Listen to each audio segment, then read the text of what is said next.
கிறிஸ்துக்குள் பிரியமானவர்களே, மீண்டும் ஒரு ருசியாக உங்களை வாழ்த்துகிறேன், வரவேற்றுக் கொள்ளுகின்றேன். இந்த 10வது நாள் தியானத்திற்குள்ளாக நாம் நேரடியாக செல்வோம். இந்த நாளுக்கான தலைப்பு, what was meant for evil God turns for good. எவையெல்லாம் தீமைக்காக உருவாக்கப்பட்டதோ ஆண்டவர் அவை எல்லாவற்றையும் நன்மையாக மாற்றி தருகிறவராக இருக்கிறார்.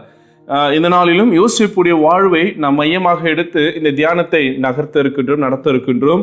குறிப்பாக யோசேப்புடைய வாழ்வு நமக்கு எல்லோரும் தெரிந்த ஒரு நிகழ்வு தான். சிறு வயதிலிருந்து நாம் கேட்டு வளர்ந்த ஒரு நிகழ்வுகள் தான். ஆனாலும் யோசேப்புடைய வாழ்வை நாம் உற்று பார்க்கும்போது அவருடைய வாழ்க்கை அநேக காயங்கள், அநேக ஏமாற்றங்கள், அநேக தோல்விகளில் உள்ளடக்கிய ஒரு பரிதாபமான ஒரு வாழ்வை யோசேப்புடைய வாழ்க்கை காணப்படுகிறது.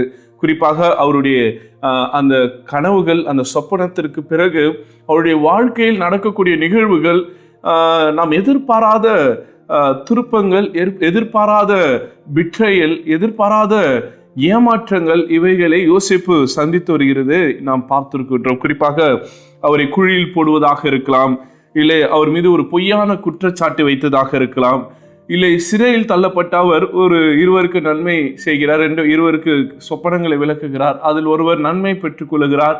அந்த நன்மை பெற்றுக்கொண்டவரும் யோசேப்பை மறந்து போகின்ற நிகழ்வு. இப்படியாக யோசேப்புடைய வாழ்வில் நாம் யோசித்து பார்ப்போம் என்றால் நிறைய ஏமாற்றங்களை தொடர்ந்து தொடர்ந்து தொடர்ந்து யோசேப்பு சந்தித்து கொண்டே இருக்கிறார் என்பது அதில் இருக்கக்கூடிய ஒரு செய்தியாக இருக்கிறது. ஒரு மனிதன் ஒரு முறை ஏமாறலாம், ஒரு முறை தோற்று போகலாம், ஒரு முறை அவன் நம்பினவர்களால் கைவிடப்படலாம். ஆனால் யோசேப்புடைய வாழ்வை பொறுத்தமட்டில் தொடர்ச்சியாக இந்த நிகழ்வுகள் நடந்து கொண்டே இருக்கிறது.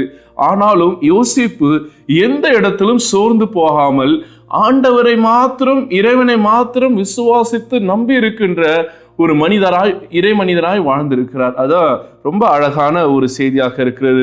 அவருடைய வாழ்க்கையில ஒவ்வொரு காலகட்டத்தை நாம் எடுத்து பார்க்கலாம்.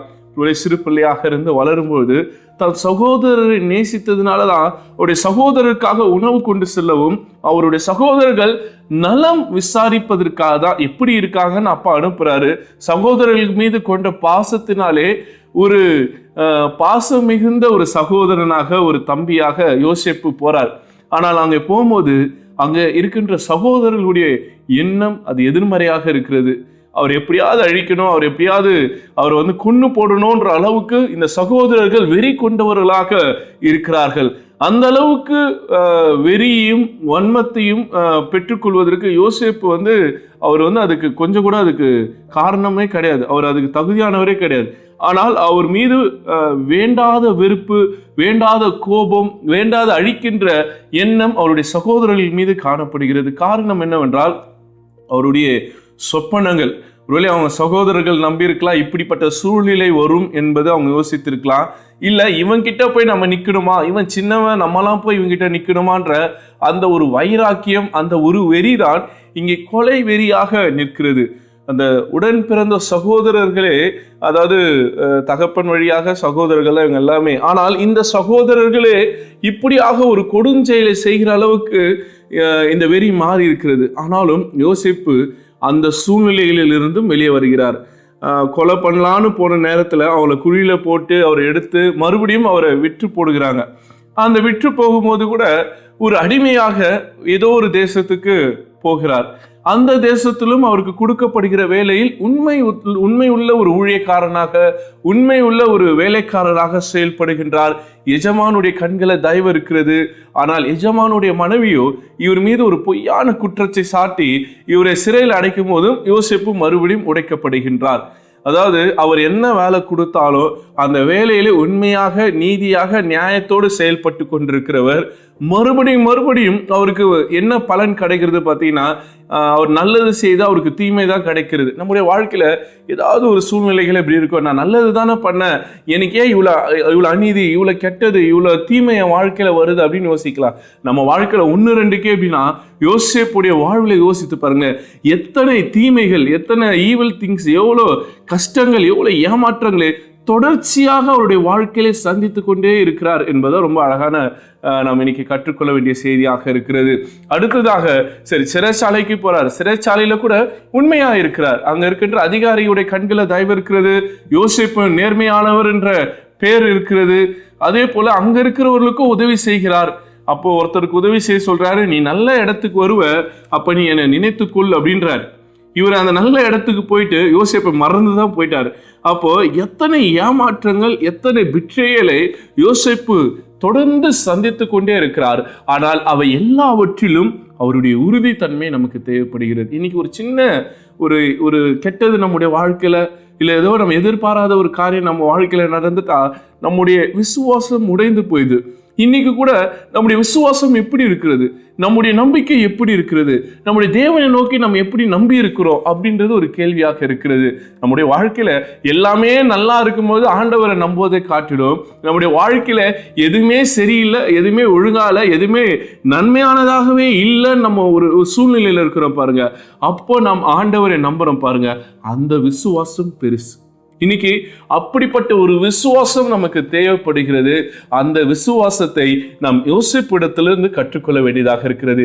என் சூழ்நிலைகள் எப்படி வேணா இருக்கலாம், என்னுடைய சிச்சுவேஷன்ஸ் எப்படி இருக்கலாம், என்னை சுற்றியில் இருக்கிறவங்க எவ்வளவு மோசமானவர்களாக இருக்கலாம், என்னை சுற்றி இருக்கிறவர்கள் எவ்வளவோ என்னை ஏமாற்றலாம், என்னை சுற்றி இருக்கிறவர்கள் எவ்வளவோ என்னை பெட்ரேல் பண்ணலாம். ஆனால் நான் தேவன் மீது நம்பிக்கை உள்ளவனாக, ஆண்டவர் மீது விசுவாசம் உள்ளவனாக இருப்பேன் என்பதிலே அவர் இறுதி மட்டும் அந்த நம்பிக்கையில், அந்த விசுவாசத்தில் அவர் நிற்கிறத நாம் கற்றுக்கொள்ள வேண்டியதாக இருக்கிறது. இன்னைக்கு நமக்குள்ளே சொல்லிக்க வேண்டியது, யோசேப்பு இவ்வளவு உபத்திரப்பட்டு கூட அவர் உண்மையாக கடவுள் மீது நம்பிக்கை உள்ளவராக இருந்தாரு, நானும் இனி அப்படி இருக்க போறன்ற இந்த பாடத்தை இன்னைக்கு நம்ம இந்த லெந்து நாட்களில் கற்றுக்கொள்ள வேண்டியதாக இருக்கிறது. ரைட், அந்த 20ஆம் வசனம் தான் இன்னைக்கு மைய கருத்தாக நான் எடுத்திருக்கின்றேன். நீங்கள் எனக்கு தீமை செய்ய நினைத்தீர்கள், தேவனோ இப்பொழுது நடந்து வருகிறபடியே வெகு ஜனங்கள் உயிரோடு காக்கும்படியாக அதை நன்மையாக முடிய பண்ணினார். ரொம்ப அழகான ஒரு வசனம். அதாவது அவங்க சகோதரர்களுடைய நிலைமை என்னன்னா, அவங்க ஒரு கில்ட் ஃபீலிங்ல இருக்கிறாங்க, அவமானப்பட்டு அசிங்கப்பட்டு நிற்கிறாங்க. இவனுக்கு எதிராக இவ்வளோ பண்ணி, இவனை இவ்வளோ கஷ்டப்படுத்தி காயப்படுத்தி இவனுடைய வாழ்க்கையை இப்படி சிதைச்சு போட்டோம், இன்னைக்கு இவன் முன்னாடி நம்ம நிற்கிறோம், இவன் கண்டிப்பாக நம்மளை பழி வாங்குவான்னு ஒரு ஹியூமன் இன்டென்ஷனோட அவங்களுடைய சகோதரர்கள் காத்திருக்கிறாங்க. ஏன்னா இவ்வளோ நாள் அவருடைய அப்பா இருந்தார், யாக்கோபு இருந்தார், சரி அப்பாக்காக நம்மளை பார்த்துட்டு இருக்கிறான் அப்படின்னு அவங்க யோசிச்சிருக்காங்க. இப்போ அப்பாவும் இறந்துட்டார். அப்போதான் அந்த 15ஆம் வசனத்தில் நம்ம பார்க்கிறோம், தங்கள் தகப்பன் மரணம் அடைந்ததை யோசேப்பின் சகோதரர் கண்டு, ஒருவேளை யோசேப்பு நம்மை பகைத்து நாம் அவனுக்கு செய்த எல்லா பொல்லாங்குக்காகவும் நமக்கு சரிக்கு சரி கட்டுவான் என்று சொல்லி யோசேப்பிடத்தில் ஆணை அனுப்புறாங்க. அப்படின்னு அர்த்தம்னா, அப்பா இருக்கிறவங்க அவர் ரிவெஞ்ச் எடுக்கல, அப்பா இறந்துட்டாரு, கண்டிப்பா யோசேப்பு ரிவெஞ்ச் எடுக்க போறாப்ல. ஏன்னா அவர்கிட்ட அதிகாரம் இருக்கு, பணம் இருக்கு, ஆற்றல் இருக்கு, நம்ம அவர்கிட்ட இப்ப அடிமையாக நிற்கிறோம், இதுதான் நல்ல நேரம் அவர் பழி வாங்குவதற்கு. கண்டிப்பா யோசேப்பு நம்மளை பழி வாங்குவார் என்பது சகோதரருடைய எண்ணமாக இருக்கிறது. உண்மையிலே இந்த ஹியூமன் இன்டென்ஷன் நம்ம யோசித்து பார்க்க வேண்டியதாக இருக்கிறது. ஏனென்றால் பல நேரங்களில் நாம் மனித தன்மையோடு யோசிக்கும் போது நமக்கு இந்த எண்ணெல்லாம் ஆட்டோமேட்டிக்காக வந்துடும். பழி வாங்குதல், ஒருத்தர் செஞ்சதுக்கு திருப்பி செய்யணும், காலம் பார்த்து, சமயம் பார்த்து, நேரம் பார்த்து அவங்கள பழி வாங்கணும், இப்படிப்பட்ட தாட்ஸ் நம்முடைய மைண்டில் இருக்குன்னா நாம் ஹியூமன் இன்டென்ஷனோடு, மனித சுபாவத்தோடு வாழ்கிறவர்களாக இருக்கிறோம். ஆனால் யாரெல்லாம் தெய்வீக சுபாவத்தோட, அந்த டிவைன் இன்டென்ஷன், ஆண்டவருடைய வழிகாட்டல்ல இருக்கிறாங்களோ, உண்மையான கிறிஸ்தவர்கள் என்றைக்குமே பழி வாங்க மாட்டார்கள். அதுதான் ஒருவேளை நம்ம சொல்லலாம், பைபிளில் வசனம் இருக்கு, நீ சும்மா இருப்பாயாக, தேவன் உனக்காக யுத்தம் பண்ணுவார், இதெல்லாம் சொல்லலாம். ஆனால் இயேசு கிறிஸ்து சொல்லி கொடுத்த அழகான கட்டளை, நாம் ஒருவரையும் பகைக்க கூடாது, உன் பகைஞர்களுக்காக வேண்டுதல் செய்யுன்னு சொல்லியிருக்கார் ஆண்டவர். உன்னை பகைக்கிறவர்களுக்காக நீ மன்றாடுன்னு சொல்லியிருக்கிறார். அப்போ நாம் பகைக்கிறவர்களை நாம் அழிக்கணும்னு நினைக்கக்கூடாது, நாம் பகைக்கிறவர்களை ஆசீர்வதிக்கணும், அவங்களுக்காக ஜெபம் பண்ணணுன்றதுதான் உண்மையான கிறிஸ்துவ எதிர்பார்ப்பாக இருக்கிறது. இவங்களும் அதை யோசிக்கிறாங்க. ஹியூமன் இன்டென்ஷன்ல யோசேப்பு கண்டிப்பா நம்மளை பழி வாங்குவான்னு, ஆனா யோசேப்பு அதை செய்யவே இல்லை. காரணம், அவர் மனித தன்மையோடு, மனித சுபாவத்தை கொண்டவர் அல்ல, அவர் தெய்வீக சுபாவத்தை, ஆண்டவருடைய அந்த விசுவாசத்தில் வளர்ந்த ஒரு மகனாக இருப்பதனால அவர் அதை யோசித்து கூட பார்க்கல. யோசேப்பு சொல்றாரு, 18ஆம் வசனத்திலே பார்ப்போம், பின்பு அவனுடைய சகோதரர் போய் அவனுக்கு முன்பாக தாழ்வது, இதோ நாங்கள் உமக்கு அடிமைகள் என்றார்கள். அப்படின்னா அர்த்தம், அவங்க சகோதரர்கள் அவங்க செய்த பாவத்திற்கும் அவங்க செய்த தீமைக்கும் யோசேப்புக்கு முன்பாக போய் தன்னை சரண்டர் பண்ணி நிற்கிறாங்க. நீங்கள் என்ன செய்யணும்னு நினைச்சாலும் என்ன செய்யுங்க, எங்களை கொண்டு போனாலும் போட்டுருங்கன்னு சொல்லி நாங்கள் உங்கள் அடிமைகள் சொல்லி தங்களுடைய நிலைமையை அவங்க காட்டுறாங்க. ஆனால் யோசேப்பு ரொம்ப அழகான ஒரு வார்த்தையை சொல்றாரு, பயப்படாதீர்கள், நான் தேவனா அப்படின்னு கேட்குறாரு. இன்னைக்கு ரொம்ப நம்ம யோசித்து சிந்தித்து நாம் மெடிடேட் பண்ண வேண்டிய ரொம்ப அழகான வார்த்தை இந்த வார்த்தை, நான் தேவனா. ஏனென்றால் சில நேரங்களில் நாம் தேவனாக, நம் கடவுளாக மாற ஆசைப்படுகின்றோம். I am in the place of God அப்படின்னு கேட்கிறார். கடவுள் தான் ஒருவரை நியாயத்திற்க, ஒருவரை தண்டிக்க, ஒருவரை அழிக்க, ஒருவரை பழிவாங்க அதிகாரம் கொண்டவராக இருக்கிறார். ஒருத்தரை அழிக்கணும்னா மனிதர்கள் அப்படி யோசிக்க கூடாது. ஒருத்தரை அழிக்க வேண்டும், ஒருத்தரை தண்டிக்க வேண்டும் என்பது கடவுளுடைய செயல்பாடுகள். நாம் கடவுளாக மாறிவிடக்கூடாது. ஒருவேளை இன்னைக்கு கூட இந்த மாதிரி காழ்ப்புணர்ச்சியில் பகைமையோடு யாராவது அழிக்கணும்னு நம்ம யோசித்திருப்போனா, இன்னைக்கு ஆண்டவர் நம்மோடு பேசிட்டு இருக்கார். we are not God. நாம் கடவுள் அல்ல. அந்த வேலையை கடவுள் செய்வார். ஒருவரை நல்லவர் என்றும் ஒருத்தர் தீயவர் என்றும், ஒருத்தர் வாழணும் ஒருத்தர் சாகணும்னு நம்ம டிசைட் பண்ணக்கூடாது. அது கடவுள் டிசைட் பண்ண வேண்டிய காரியமாக இருக்கிறது. we are not God. நாம் கடவுள் அல்ல. நாம் கடவுளுடைய பிள்ளைகள். கடவுள் அவைகளை பொறுப்பெடுத்துக் கொள்வார். நாம் மன்னிக்க வேண்டியது நம்முடைய கடமையாக இருக்கிறது. என்ன சூழ்நிலையாக இருந்தாலும், எப்படிப்பட்ட அநீதி, எப்படிப்பட்ட அநியாயம் நமக்கு எதிராக அவங்க செய்திருந்தாலும் அவங்கள மன்னிக்க வேண்டியது நம்மளுடைய கடமையாக இருக்கிறது. இங்க யோசேப்பு அதான் செய்றார். இதை கூட பாருங்க, அவங்க கில்ட், அவங்களுடைய அந்த குற்ற உணர்வை எடுத்து போடுவதற்காக யோசேப்பு செய்யக்கூடிய இன்னும் ரொம்ப அழகான காரியம் என்ன தெரியுமா? நீங்க எனக்கு தீமை செய்தது தீமையே கிடையாது, அது எனக்கு நன்மையாக தான் மாறி இருக்கு. ஏன்னா நீங்க அன்னைக்கு எனக்கு குழியில போடல, நீங்க அன்னைக்கு எனக்கு விற்று போடலன்னா நான் இன்னைக்கு இவ்வளவு பெரிய அதிகாரியா, இவ்வளவு பெரிய கவர்னரா நான் இருந்திருக்க மாட்டேன் அப்படின்றத யோசேப்புடைய அங்க அந்த சொல்லக்கூடிய வார்த்தையினுடைய அர்த்தமாக இருக்கிறது. நீங்க எனக்கு தீமை செய்தாலும் ஆண்டவர் எனக்கு அதை நன்மையாக மாற்றி இருக்கிறார். இன்னைக்கு நம்ம கற்றுக்கொள்கின்ற மூன்றாவது பாடம் என்னவென்றால், நம்முடைய வாழ்க்கையில இன்னைக்கு தீமையாக இருக்கிறது, இன்னைக்கு பிரச்சனையாக இருக்கிறது, இன்னைக்கு போராட்டமாக இருக்கிறது, நாளைக்கு அதே காரியத்தை ஆண்டவர் ஆசீர்வாதமாக மாற்றுவார். ரொம்ப அழகான ஒரு தியாலஜிக்கல் ஸ்டேட்மெண்ட். அதாவது நீங்கள் எனக்கு தீமை செய்ய நினைத்தீர்கள், தேவனோ இப்பொழுது நடந்து வருகிறபடி வெகு ஜனங்கள் உயிரோடு காக்கும்படி அதை நன்மையாக முடிய பண்ணினார். இன்னைக்கு ஹியூமன் இன்டென்ஷன் அப்படின்றது அழிக்கிறதாக, ஈவிலானதாக இருக்கிறது. ஆனால் டிவைன் இன்டர்வென்ஷன் அப்படின்றது இன்டென்ஷன் என்னன்னா ரிடம்ஷன் தான், மீட்பு தான், மன்னிப்பு தான். அப்போ நாம் தேவனுடைய பிள்ளைகள், ஆண்டவருடைய பிள்ளைகள் அப்படின்னு நம்ம யோசித்தோம்னா, நாம் யாரையும் பழி வாங்கக்கூடாது, நாம் யாரையும் தண்டிக்க கூடாது, நாம் எல்லோரையும் மன்னிக்கிறவர்களாக, எல்லோரும் நேசிக்கிறவர்களாக, எல்லோரும் மீதும் அந்த அன்பை வெளிப்படுத்துகிறவர்களாக இருக்கணும். நமக்கு ஒரு வாய்ப்பு கிடைக்குது, ஒருத்தர் நமக்கு எதிராக பண்ணிட்டாங்க, இப்போ அவங்கள பழி வாங்குறதுக்கு ஒரு வாய்ப்பு இருக்கிறது அப்படின்னா, நம்ம பழி வாங்கலன்னா கூட நம்ம என்ன பண்ணுவோம், குத்தி காட்டியாவது பேசுவோம். நீங்க எனக்கு இப்படி பண்ணீங்க, நான் உங்களுக்கு நல்லதான் பண்றேன், நீங்க இதுக்கு தகுதி இல்லை, ஆனாலும் நான் உங்களுக்காக பாவப்படுறேன், பரிதாபப்பட்டு உங்களை விட்டு அப்படின்னு சொல்லி அவங்க கில்ட்டை இன்னும் இன்க்ரீஸ் பண்ணுவோம். ஆனால் இங்கே யோசேப்பு அப்படி பண்ணல. அவங்களுடைய கில்ட்டை குறைச்சிட்டு, இது எல்லாமே நன்மைக்காக ஆண்டவர் இதை நமக்கு செய்திருக்கிறாரு, அதனால நீங்கள் எதோ இதை குறித்து வருத்தப்படாதீங்க என்பது ஒரு தெய்வீக தன்மையை யோசேப்பு இங்கே வெளிப்படுத்துகிறதை நாம் புரிந்து கொள்ள வேண்டியதாக இருக்கிறது. ஏற்கனவே யோசேப்பு அவங்க சகோதரர்களை ஏற்றுக்கொண்டது ஒரு மிகப்பெரிய சவால் நமக்கு. அடுத்தது அந்த சகோதரர்களை மன்னித்து அவங்களுக்கு தேவையானதை கொடுத்தது ஓகே. இன்னொன்று, அவங்களுடைய சகோதரருடைய குற்ற உணர்வை எடுத்து போடுவதற்கான முயற்சியும் செய்கிறாரு. இப்போ 21ஆம் வசனத்தை நம்ம வாசித்து பார்ப்போம்னா, ஆதலால் பயப்படாதீர்கள், நான் உங்களையும் உங்கள் குழந்தைகளையும் பராமரிப்பேன் என்று அவர்களுக்கு ஆறுதல் சொல்லி அவரோடு பச்சைமாய் பேசினார். எவ்வளோ அழகான ஒரு செயல் பாருங்களேன். கவலையப்படாதீங்க, பயப்படாதீங்க, நான் உங்களையும் உங்கள் பிள்ளைகளையும் நான் பார்த்துக்கிறேன்னு சொல்லி அவங்க வீட்டில் பச்சமாய் பேசி அவர்களை அரவணைக்கிறார். ஒரு மெய்ப்பனை போல தன் நாடுகளை பாதுகாக்கிறது போல யோசேப்பு தன் சகோதரர்களையும் அவருடைய பிள்ளைகளையும் பாதுகாக்கிறார், பச்சமாய் நடந்து கொள்கிறார். இன்னைக்கு நம்ம கிட்ட நல்லா இருக்கிறவங்க கிட்டே நம்ம பச்சமாக இருக்கிறது இல்லை, நம்ம கிட்ட அன்பா இருக்கிறவங்க கிட்டே நம்ம பச்சமாக இல்லை. ஆனால் தன்னை பகைத்தவர்கள், தமக்கு தீமை செய்தவங்க, நமக்கு கெட்டது செய்தவங்க எல்லாருக்கும் யோசேப்பு நன்மை செய்கிறவராக இருக்கிறார். ரொம்ப ஒரு அழகான ஒரு கேரக்டர் யோசேப்பிடத்திலிருந்து நாம் இன்னைக்கு கற்றிருக்கின்றோம். நம்முடைய வாழ்க்கையில் கூட இப்படிப்பட்ட சூழ்நிலைகள் வரும்.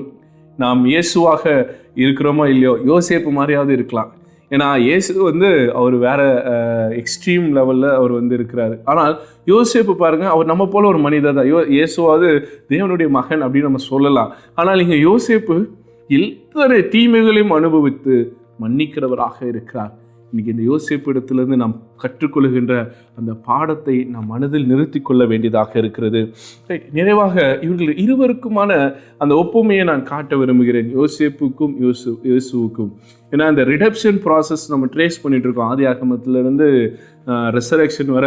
இன்னைக்கு பாருங்க, யோசேப்பு அப்படியே ஜீசஸுடைய கேரக்டரை ரிஃப்ளெக்ட் பண்றவராக இருக்கிறார். யோசித்து பார்த்தீங்கன்னா, யோசேப்பு எத்தனை காசுக்காக விற்கப்பட்டார்? 20 வெள்ளி காசுக்காக. இயேசு 30 வெள்ளி காசுக்காக காட்டி கொடுக்கப்பட்டார். ரைட், இது சும்மா ஒரு இதுக்காக சொல்றேன். இன்னும் குணாதிசயங்கள் அப்படின்னு யோசித்து பாருங்களேன். யோசேப்பு தன் சகோதரர்களாலே இது பண்ணப்பட்டார், பிட்ரே பண்ணப்பட்டார், ஏமாற்றப்பட்டார். இயேசுவும் யோசித்து பாருங்க, தம் சொந்த ஜனங்களாலே அவர் மறுதளிக்கப்படுகிறதை நாம் பார்க்கின்றோம். அதே போல அவர் அந்த குழியிலும் சிறைச்சாலையிலும் பாடுகளை அனுபவிக்கிறார். இயேசுவும் நமக்காக பாடுகளை அனுபவிக்கிறார். அதே போல செய்யாத குற்றத்தை யோசேப்பு மீது சுமத்தப்படுகிறது. இயேசு மீதும் செய்யாத குற்றத்திற்கு தண்டனை விதிக்கப்படுகிறது. அடுத்ததாக யோசேப்பு இது எல்லாவற்றையும் செய்த தன் சகோதரரை மன்னிக்கிறார்.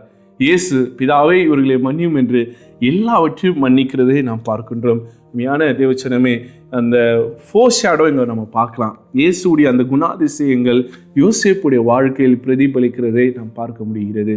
இன்னைக்கு இந்த லெந்த நாட்களில் இந்த தியானத்திலே கலந்திருக்கிற நம்முடைய வாழ்க்கையில் அந்த ஃபோர்ஷேடோ இருக்கா? இயேசுவை நம்ம வெளிப்படுத்துகிறோமா? நம்முடைய செயல்பாட்டில், நம்முடைய பேச்சில், நம்முடைய சிந்தனைகளில், நம்முடைய எல்லா ஆக்டிவிட்டீஸில் நாம் ரிஃப்ளெக்ட் பண்ணுறோமா அப்படின்றத மிகப்பெரிய கேள்வியாக இருக்கிறது. இந்த இரவெளியில் தூங்குவதற்கு முன்பாக இந்த 2ஆம் மாதத்தை முடிக்க போகிற யோசித்து பார்ப்போம். I am reflecting Jesus. நான் இயேசுவை பிரதிபலிக்கிறேன்னா, இயேசுடைய அந்த கேரக்டர்ஸ் என்னுடைய வாழ்க்கையில் ஃபோர் ஷேடோவாக இருக்கா அப்படின்னு யோசித்து பார்த்து, ஒருவேளை இல்லைனா இனி வரும் நாட்களிலே நாம் நம்மை மாற்றிக்கொள்ள நாம் அழைக்கப்படுகின்றோம்.